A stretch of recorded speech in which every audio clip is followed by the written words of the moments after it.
여러분 안녕하십니까, 사짜입니다.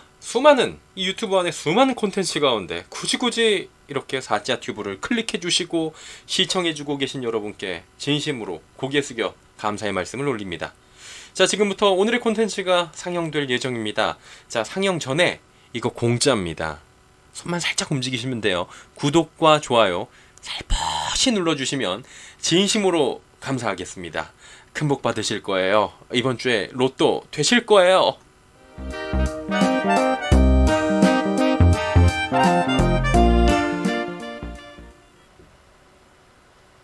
이 방송을 중개사분들께서 싫어하실 것 같아요. 10억 거래 때 900만원에서 550만원으로 지금 중개보수 개편안 이달 발표된다고 하는데, 자, 지금부터 드릴 말씀은 900만원부터 550만원까지 줄어든다는 중개보수 개편안이 그닥 실효성이 없을 수도 있다라는 말씀을 드리는 거고요. 중개보수를 깎을 수 있는 꿀팁을 드릴 겁니다. 중개사분들께서 혹시나 보고 계시다면 잠깐만 뒤로 가기를 눌러주시면 진심으로 감사하겠습니다. 혼날 것 같아갖고 개인적으로 진짜. 자, 그러면 일단은 이 기사부터 전해드릴게요. 기사는 이런 내용이에요. 중개보수 요율이 바뀐다는 얘기는 들어보셨잖아요. 지금 중개보수 최고 요율은 0.9%예요. 전세하고 지금 매매하고 좀 다르긴 하죠. 어쨌든 간에 고가주택 기준이 지금 9억 원인데 9억 원에 대해서는 최고 요율을 적용을 하고 있어요. 근데 9억 원에서 12억 원에서 15억 원 사이로 조정될 것으로 전망이 된다라는 거예요. 이게 2014년도에 올라간 거거든요. 6억 원에서 9억 원으로. 근데 이제 7년째 유지가 됐고 지금 이미 중위 가격이 평균 매매 가격이 11억 5,700이 넘었어요. 근데 고가 주택이 9억 원이라는 것 자체가 지금 말이 안 되는 거잖아요. 그래가지고 바꿔달라는 현장에 얘기해서 바꿔주겠다라고 얘기를 하고 있는 거고요. 12억 원 초과 주택에 대해서 지금 9% 이내에서 협의하는 방식으로 보수를 정한다. 9억 원에서 12억 원 구간은 0.7% 요율, 그리고 150만 원은 공제. 이렇게 되면 10억 원 아파트 거래 시 900만 원에서 550만 원으로 내려갈 수 있다라는 얘기가 지금 들려오고 있는 겁니다. 근데 이제 뭐 중개사업계는 수익 감소 우려해서 지금 고려해 달라라고 말씀을 해주고 계신 거예요. 자, 그렇다면 정리를 먼저 한번 해드릴게요. 요것만 보시면 돼요. 최고 요율은 9억 원으로 9억 원을 상향을 시키겠다. 6억에서 9억 개정된 뒤에 그대로예요. 인상금액은 12억 원에서 15억 원인데 15억 원 될 확률 높다는 기사들도 지금 나오더라고요. 12억 원 초과 0.9%, 9억 12억 0.7%, 그래서 내려간다. 조금 전에 드린 말씀이고요. 조금 더 디테일하게 드리겠습니다. 이거 그렇게 실효성이 떨어진다는 얘기는 사실은 우리가 양도세 기준이나 취등록세 기준을 같이 바꿔달라고 얘기를 했던 거예요. 고가 주택에 대해서 기준을 바꾸면 일괄적으로 바꿔야 된다는 얘기들. 한마디로 거래 활성화를 시키려면은 중개보수, 그러니까 중개보수료는 사실 중개인들이 가져가시는 거지. 사실 취등록세는 국가가 가져가는 거잖아요. 그러니까 취등록세를 좀 줄여달라. 한마디로 근데 이제 취등록세는 못 줄이겠다 지금 얘기를 하고 있는 거예요. 세수 부분이 있는 거죠. 그러다 보니까 이거 중개인분들이 왜 우리 것만 그러냐라고 얘기가 당연히 나올 수 있는 부분인 거예요. 그래서 전반적인 손질이 필요하다는 지적이 나오는 건데, 가장 중요한 건 현재 공인중개사 분들 중에서 지금 0.9% 최고 요율 고수하시는 분들이 많지가 않아요. 현장 가보면. 왜냐면은 매물이 지금 많지가 않아요.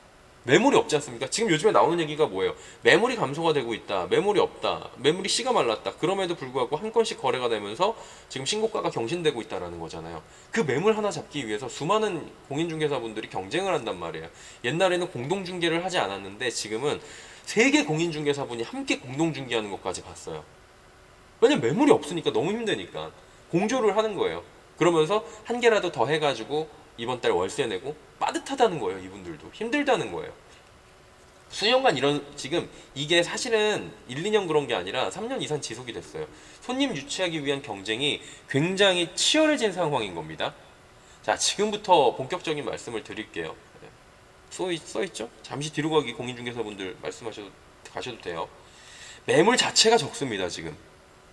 그러다 보니까 어떤 일이 있었냐면은 사업자를 하나 더 내가지고 지금 중개를 한 달에 막 하는 건수가 워낙에 적다 보니까 치킨집 하나 더 내시고 아이스크림 할인 가게 내가지고 버티시는 분들이 실제로 생겨요. 이거는 앞뒤로 문이 있으면은, 사업장이 문이 두 개면은 사업자 두 개 낼 수 있거든요. 문 개수에 따라서예요, 이거는. 그래서 사업장에 문이 두 개가 있으면 그냥 아이스크림 이렇게 갖다 놓고 아이스크림 할인 가게 같이 하시는 사장님도 봤고 실제 실화예요. 그리고 치킨집으로 프랜차이즈 조그마한 거 하나 받아가지고 하시는 분들도 계셨고 제가 인터뷰도 해보고 그랬는데 지금 그 정도 경쟁이 심화됐다는 겁니다. 경쟁 심화구도 해서 지금 100만 원 정액 부동산이 나왔어요. 얼마짜리를 거래하든지 간에 우린 100만 원입니다. 혹은 0.1%만 받겠습니다. 있어요. 이거는 단지 하나 지금 많이 생겼습니다. 그 옆에 단지 보시면 있어요. 그리고 매도인 복비 면제해주는 곳들이 생겼습니다. 치열해졌어요. 그 얼마 전에 100만 원 부동산 가갖고 제가 개인적으로 인터뷰를 좀 해봤는데 여기는 눈코 뜰 새 없이 바쁘대요. 서울에 있는 부동산인데 경기도권도 지금 다 커버를 하고 있다고. 그리고 6분이 함께 하시는데 사무실에 사람이 없어요. 가면 인터뷰 한번 하기가 힘듭니다. 그러다 보니까 그래도 고수는 어느 정도 하시는 분들이 계실 거 아니에요. 그래도 복비는 내려야죠. 경쟁이 치열해지면서 고객 유치에 나서면서 가격 전쟁에 지금 들어간 상황이라는 거예요.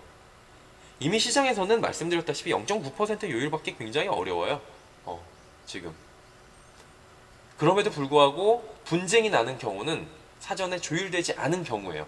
그러니까 예를 들어서 이런 정보를 모르고 가가지고 막 계약서를 쓰잖아요.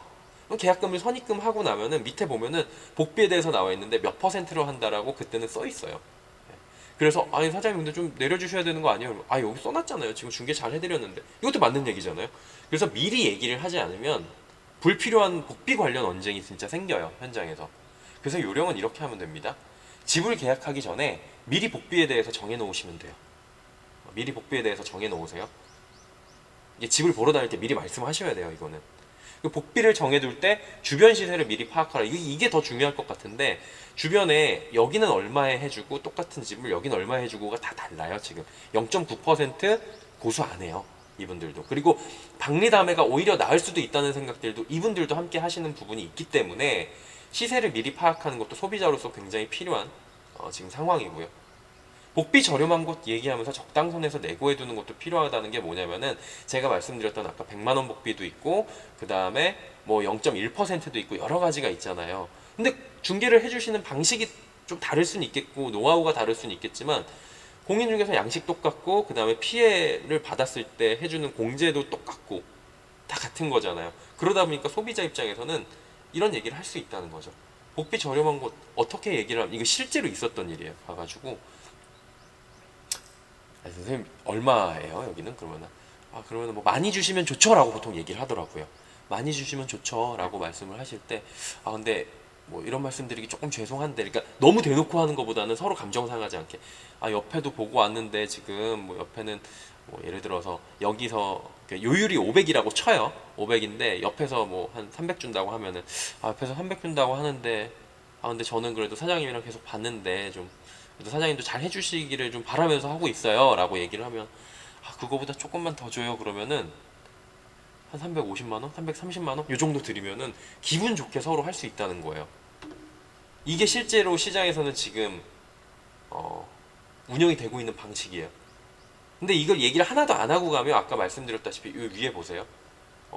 선입금 되고 나면은 복비 관련 언쟁이 생길 수도 있어요. 왜냐면 주변에서 야 너 너무 비싸게 했어 라고 얘기가 나오잖아요. 왜 물건 사고 나면 가면은 막 야 너 왜 이렇게 비싸게 했냐 이런 얘기들이 나오거든요.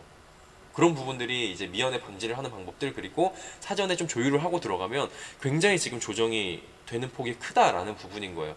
실제로 12억 거래하면서 저 300만 원 복비 거래한 거 봤어요. 옆에서. 정부에서 아까 뭐라 그랬어요? 10억 원짜리 할 때 550만 원이라고 했잖아요. 요율 조정해주기 전이잖아요. 지금 더욱 저렴하게 거래가 실제로 시장에서는 가능하다는 겁니다. 왜? 수요 공급에서 지금 그렇게 돼버린 시장이라는 거예요. 이거 별것 아닌 듯 보일 수 있어요. 사전에 시세 파악 협의가 없다면 분쟁이 날 수가 있습니다. 그리고 돈은 내고 받는데 과도한 복비라는 억울함이 발생을 할 수 있는 거거든요. 그래서 제가 말씀드린 게 중개사분들께서는 이런 거 다 알고 들어오면 좀 불편하실 수 있겠지만 소비자 입장에서는 나 알고 가야 되는 부분이 있을 것 같고요.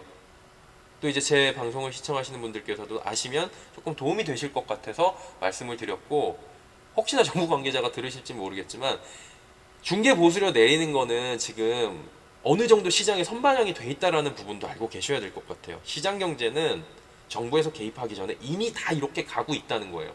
개입을 하게 되면 이렇게 자유롭게 맞춰지고 있다는 거고요. 내려갈 건 내려가고 집값은 올라가게 되고 왜 집값은 없으니까 올라가게 되는 거예요. 롤렉스 서브마린이 지금 1000만 원짜리가 2000만 원 돼갖고 중고에 되팔기가 나오는 게 뭐예요? 없으니까 그런 겁니다. 아파트도 마찬가지예요. 희소재들은 희소재가 되는 순간, 희소성이 생기는 순간 가격은 올라가게 된다. 이런 부분을 우리가 한 번 더 생각을 해보자 라는 부분에서 꿀팁과 함께 이런 부분 말씀을 드려봤습니다. 자, 오늘 컨텐츠는 여기까지입니다. 예, 오늘 컨텐츠 여기까지고요. 시청해주신 여러분 진심으로 감사드립니다. 매일 아침 7시 뉴스 라이브 함께 하고 있어요. 뉴스 라이브 함께 하고 있는데요. 이 부분도 많은 시청 부탁드리도록 하겠습니다. 구독과 좋아요는 언제나 사랑입니다.